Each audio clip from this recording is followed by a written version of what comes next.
नमस्कार, मैं संजय कुमार देवांगन, सहायक प्राध्यापक वाणिज्य, शासकीय दिग्विजय महाविद्यालय राजनांदगांव से। तो आज का मेरा लेक्चर जो है वो एम.कॉम के अनिवार्य प्रश्न पत्र बिजनेस लॉ के चतुर्थ इकाई से संबंधित है, जिसका नाम है फेमा। और फेमा के अंतर्गत ये मेरी सातवां वीडियो है, जिसमें मैं आपको अभिनिर्णय एवं अपील के बारे में बताने जा रहा हूँ। तो अभिनिर्णय एवं अपील को जानने से पहले आपको मेरा इससे पहले का वीडियो देख लेना ज़्यादा अच्छा होगा, जिसमें मैंने बताया था कि अगर उसने कोई गलती करता है, कोई बाकीदार कोई गलती करता है तो उसको दंड का प्रावधान है। तो अगर उससे वो संतुष्ट नहीं हो पाता है तो वो फिर आगे उच्च अधिकारी के पास अपील भी कर सकता है। तो वही अपील के बारे में आज मैं आपको बताने जा रहा हूँ। तो ये जो अभिनिर्णय एवं अपील है, उसमें धारा 16 से 35 तक की धाराओं का जिक्र है। और मैं सबसे पहले आपको बताने जा रहा हूँ फर्स्ट, जिसमें धारा 16 लागू होता है। और धारा 16 के अंतर्गत इसमें अभिनिर्णय अधिकारी की नियुक्ति से संबंधित प्रावधान के बारे में बताया गया है। तो अभिनिर्णय अधिकारी की नियुक्ति कैसे हो सकता है? तो केंद्रीय सरकार द्वारा अधिनियम के अंतर्गत अभिनिर्णय अधिकारियों की नियुक्ति कर सकता है, पर इसके लिए उसको सरकारी गजट में आदेश प्रकाशित करना होता है और उचित संख्या में एवं निर्धारित विधि द्वारा वो इसकी नियुक्ति करता है। इनका कार्य जो है वो उल्लंघन की जांच करना होता है तथा जो बाकीदार है या जो भी अपराधी है उसको सुनवाई का पर्याप्त अवसर देना भी होता है। साथ ही साथ सरकार जो है वो इनके कार्य क्षेत्र का भी निर्धारण करती है। और ये जो अभिनिर्णयन अधिकारी होते हैं वो लिखित शिकायत होने पर ही जांच कर सकता है। जो भी दोषी पक्षकार है उसको उपस्थित होने का निर्देश दे सकता है। जांच के दौरान यदि वो चाहे तो फिर बाकीदार जो है वो वैधानिक सलाहकार या फिर सीए से सहयोग भी ले सकता है और वो उपस्थित होकर के वस्तु स्थिति के बारे में अवगत करा सकता है, मतलब अपने पक्ष को रख सकता है। साथ ही साथ ये भी आपको मैं बताना चाहूंगा कि अभिनिर्णयन अधिकारी के अधिकार क्या क्या हैं। तो इस अधिकारी को नागरिक न्यायालय के सभी अधिकार प्राप्त होंगे और जो कि अपीलेट ट्रिब्यूनल को प्राप्त होते हैं वो सारे अधिकार इनको भी प्राप्त होता है। उसके समक्ष समस्त कार्यवाहियां भारतीय दंड संहिता की धारा 193 एवं 228 के आशय के लिए न्यायिक कार्यवाहियां मानी जाती है। साथ ही उसे नागरिक कार्यालय भी माना जाता है। इनके द्वारा जो केस है उसको 1 वर्ष के अंदर निपटारा करना पड़ता है। जो भी शिकायत है उसका निपटारा 1 वर्ष के भीतर इनको करना होता है, परंतु कोई जरूरी नहीं है कि केस जो है वो 1 वर्ष के भीतर हो जाए निपटारा।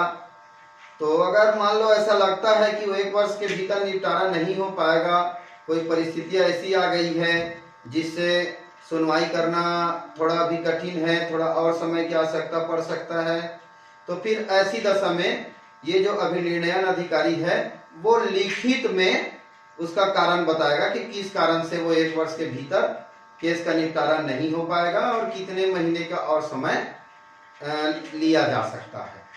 ठीक है, तो इसके बाद मैं बताता हूं दूसरा, विशेष निर्देशक अपील के समक्ष अपील।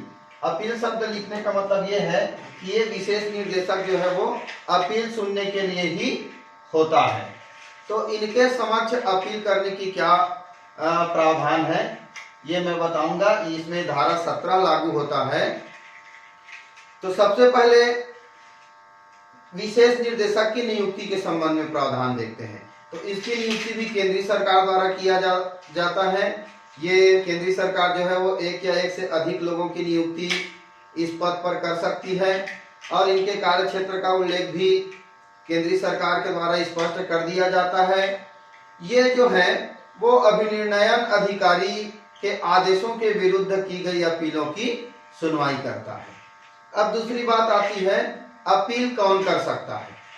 तो कोई भी व्यक्ति जो अभिनिर्णायक अधिकारी, प्रवर्तन सहायक निर्देशक अथवा प्रवर्तन डिप्टी निर्देशक के आदेशों से पीड़ित हो तो वो अपील कर सकता है।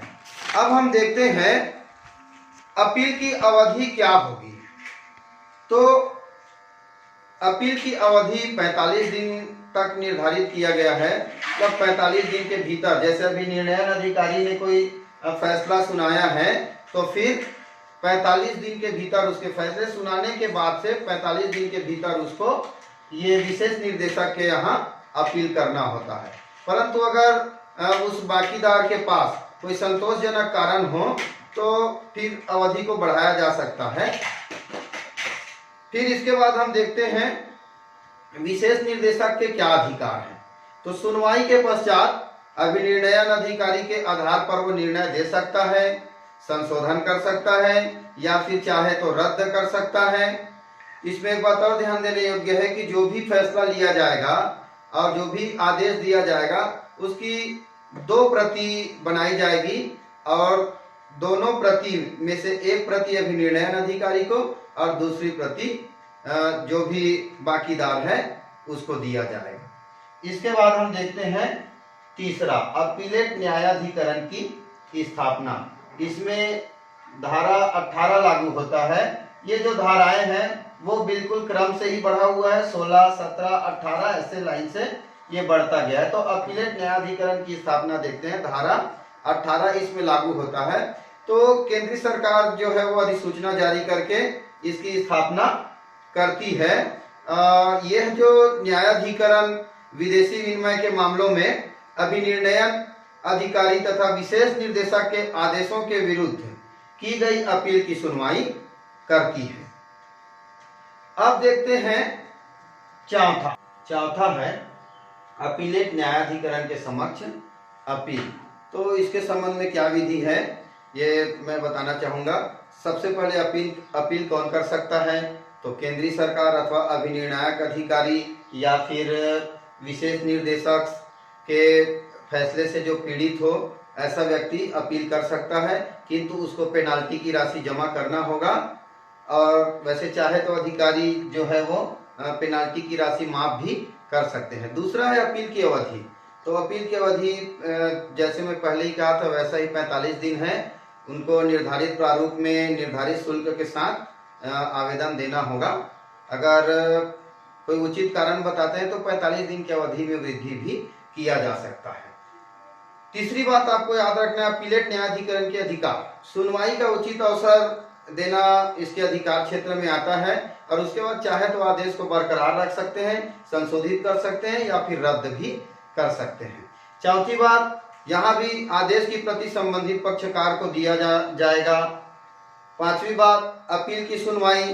तो वैसे तो इनको अपील की सुनवाई 180 दिनों के अंदर करना होता है, परंतु अगर फिर भी 180 दिनों में पूरा नहीं होता है तो लिखित में स्पष्ट कारण देना होगा और उसके बाद वो अवधि बढ़ाई जा सकती है। तो अगर चाहें तो ये आदेश की कार्रवाई का पूरा अभिलेख संबंधित पक्षकार से मंगवा सकते हैं। इसके बाद हम देखते हैं पांचवा, अपीलेट न्यायाधिकरण का गठन। तो इसका गठन कैसे होता है। तो केंद्रीय सरकार ही इसका गठन करती है। अध्यक्ष व सदस्य संख्या जो है वो केंद्रीय सरकार जो उचित समझे वो तय करती है।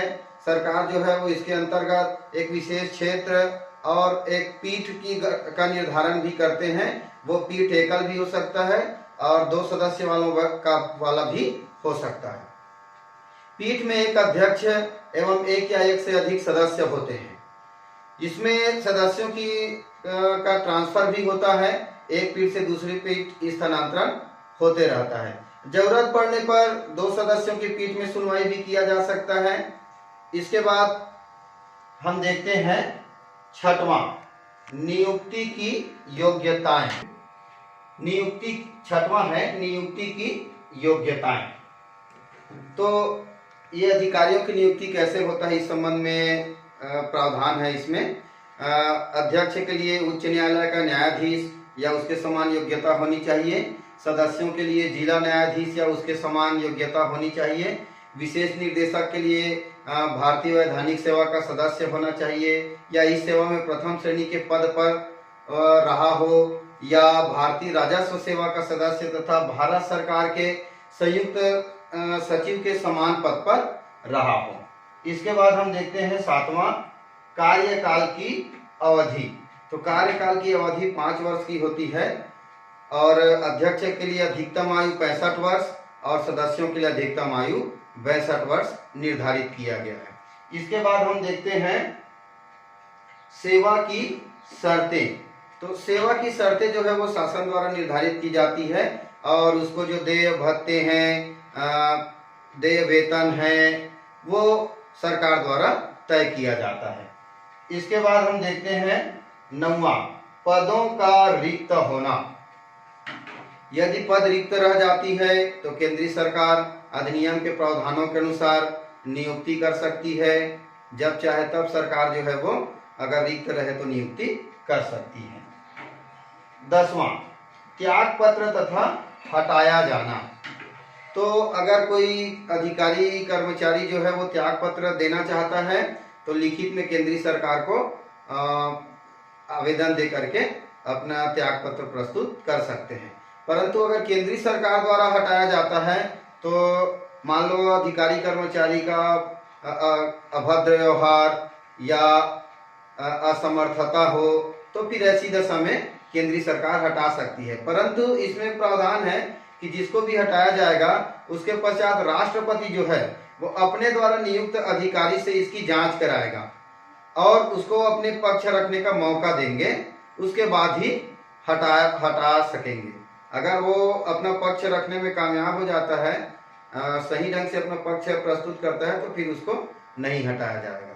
इसके बाद हम देखते हैं 11वां, कुछ दशाओं में सदस्य द्वारा अध्यक्ष के पद पर कार्य करना। तो जैसे साधारण नियम है कि अध्यक्ष की मृत्यु हो जाए या त्याग पत्र दे दे या अन्य कोई कारण आ जाए तो फिर जो भी वरिष्ठ सदस्य रहेंगे उसको अस्थायी रूप से अध्यक्ष बनाया जाएगा। अब हो सकता है ऐसी भी परिस्थिति आ जाए कि अध्यक्ष अनुपस्थित हो या बीमार हो, तो भी ऐसी दशा में जो भी वरिष्ठ सदस्य होंगे वहां पर उसको अध्यक्ष बनाया जाएगा। किंतु वो जो पुराने अध्यक्ष हैं वो जैसे ही कार्य पर वापस लौटेगा तो उसको अध्यक्षता छोड़नी होगी और ये पुनः अपना अध्यक्ष पद धारित कर लेंगे। इसके बाद देखते हैं 12वां, अपीलेट न्यायाधिकरण का स्टाफ। धारा 27 लागू होता है। तो अपीलेट न्यायाधिकरण के स्टाफ की व्यवस्था करना केंद्रीय सरकार की जिम्मेदारी है, वो केंद्रीय सरकार करती है। इसके सेकंड बात है इसमें अधीनता। तो इसके अंतर्गत जो भी कार्यरत अधिकारी एवं कर्मचारीगण होते हैं वो अध्यक्ष के जनरल सुपरिटेंडेंट तथा विशेष निर्देशक के अधीन कार्य करते हैं। इसके बाद हम देखते हैं 13वां, अपीलेट न्यायाधिकरण की कार्यविधि एवं शक्तियां। धारा 28 लागू होता है। इस धारा 28 में अपीलेट न्यायाधिकरण की कार्यविधि एवं शक्तियों के बारे में वर्णन किया गया है। इसमें पहली बात यह है कि प्राकृतिक न्याय के सिद्धांतों से ये शासित होता है। नागरिक क्रियाविधि संहिता जो है 1908, नागरिक क्रियाविधि संहिता 1908 की कार्यविधि से शासित नहीं होता है, बल्कि प्राकृतिक न्याय के सिद्धांतों से ये शासित होता है। दूसरी बात, विवादों का निपटारा करने के लिए इन्हें नागरिक कार्यविधि संहिता 1908 के तहत पूरे अधिकार प्राप्त हैं। मतलब जो नागरिक अधिकार संहिता है, कार्यविधि संहिता जो है, उसके पूरे अधिकार इनको प्राप्त होता है। जैसे प्रलेखों की वसूली एवं प्रस्तुत करने के संबंध में, शपथ पत्र पर साक्ष्य लेने के संबंध में, अपने निर्णयों की समीक्षा करने के संबंध में, एक पक्षीय आदेश को रद्द करने के संबंध में। तो इस प्रकार से इनको पूरे अपीलेट जो ट्रिब्यूनल के पास जो अधिकार रहता है उसी प्रकार से इसको पूरा अधिकार रहता है। इसके बाद हम देखते हैं 14वां पॉइंट, पीठों में कार्य का विभाजन। पीठों में कार्य का विभाजन करने का मतलब ये है कि जहां पर भी पीठों की स्थापना की गई हो, अध्यक्ष उनके मध्य कार्यों का वितरण या विभाजन करता है और आवश्यकता अनुसार उनको कार्य दिया जाता है। इसके बाद हम देखते हैं कि 15वां नंबर केसों का हस्तांतरण। ये धारा 30 यहाँ पर लागू होता है, केसों का हस्तांतरण। तो इस धारा के अंतर्गत किसी भी पार्टी द्वारा आवेदन करने और उस पर सुनवाई हो जाने के बाद अध्यक्ष एक पीठ में प्रस्तुत केस को दूसरी पीठ में हस्तांतरित कर सकता है। ये प्रावधान धारा 30 में वर्णित है। इसके बाद हम देखते हैं 16वां पॉइंट, बहुमत से निर्णय। धारा 31 लागू होता है। बहुमत से निर्णय, यदि 2 सदस्यों वाली पीठ के सदस्यों के मध्य किसी बिंदु पर मतभेद उत्पन्न हो तो फैसला जो है वो अध्यक्ष ले सकता है या फिर संबंधित अपीलेट न्यायाधिकरण के सदस्य के पास बहुमत से निर्णय लिया जा सकता है। होता क्या है, अगर पीठ में 2 सदस्य हैं तो कोई जरूरी नहीं है कि दोनों एकमत रहेंगे, कभी कभी दोनों के बीच मतभेद भी हो सकता है। तो फिर ऐसी समस्याओं को निपटाने के लिए, इस पर फैसला लेने के लिए, इससे संबंधित जितने भी अधिकारियों के पास से ये गुजरा है केस, उन समस्त अधिकारियों के समक्ष इसको प्रस्तुत करके सभी के बहुमत से निर्णय लिया जा सकता है। इसके बाद हम देखते हैं 17वां पॉइंट, सहयोग लेने का अधिकार। धारा 32 में लिखित है ये। सहयोग लेने का अधिकार कहने का मतलब यह है कि जब भी अपील किया जाता है या अपील के पश्चात अपना पक्ष रखा जाता है, अपना प्रलेख प्रस्तुत किया जाता है, तो वह प्रस्तुत करने के समय जो भी पार्टी है वो अपने वैधानिक सलाहकार या सीए का सहयोग ले सकते हैं। इसके बाद हम देखते हैं 18वां पॉइंट, सदस्यों का सरकारी अधिकारी माना जाना। धारा 33 लागू होता है। धारा 33 के अनुसार इसके अंतर्गत अपीलेट न्यायाधिकरण, विशेष निर्देशक का अध्यक्ष, सदस्य एवं समस्त अन्य अधिकारीगण भारतीय दंड संहिता के अधीन सरकारी या कर्मचारी या सरकारी अधिकारी माने जाते हैं। इसके बाद हम देखते हैं 19, नागरिक न्यायालय का क्षेत्राधिकार नहीं। धारा 34। धारा 34 का नियम ये कहता है कि कोई भी नागरिक न्यायालय ऐसे किसी भी मामले पर विचार नहीं करेगी जो कि अभिनिर्णयन अधिकारी या फिर अपीलेट न्यायाधिकरण या विशेष निर्देशक के अधिकार क्षेत्राधिकार में आता है।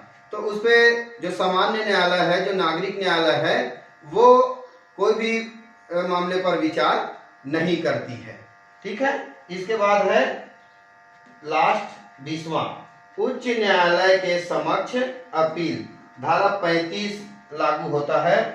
तो ये सारे अधिकारियों से निर्णय हो जाने के पश्चात भी यदि पीड़ित पक्ष को ऐसा लगता है कि उनके साथ न्याय नहीं हुआ है तो फिर वो ऐसी दशा में हाई कोर्ट के पास, उच्च न्यायालय के पास भी अपील कर सकता है। किंतु आदेश की संवहन तिथि से 60 दिन के भीतर इनको अपील करना होगा।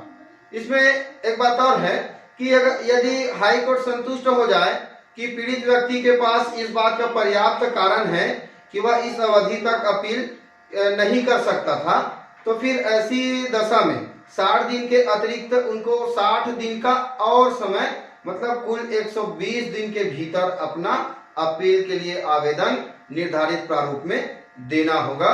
तो फिर हाई कोर्ट उस अपील को स्वीकार कर सकती है। तो ये अंतिम अपील है। हाई कोर्ट के पास हम अपना केस लेकर के जा सकते हैं। तो इस प्रकार से इस पूरे मामले में बिल्कुल भी न्याय किया जाता है, किसी भी पक्षकार के साथ अन्याय की स्थिति नहीं आती है।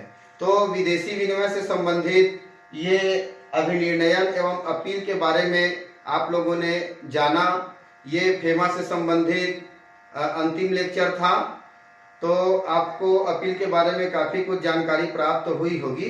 तो मैं आपको पहले ही बता रहा था कि ये अपील के जो धाराएं हैं, जो प्रावधान है वो धारा 16 से लेके 35 के मध्य दिया गया है। अब बिल्कुल जैसे मैं क्रम से इसको लिख के दिखाया हूँ, उसी क्रम में धारा 16, 17, 18 ऐसे करके पूरा धारा जो है वो 35 तक दिया हुआ है। तो आज का जो मेरा लेक्चर है वो यहीं पर समाप्त होता है।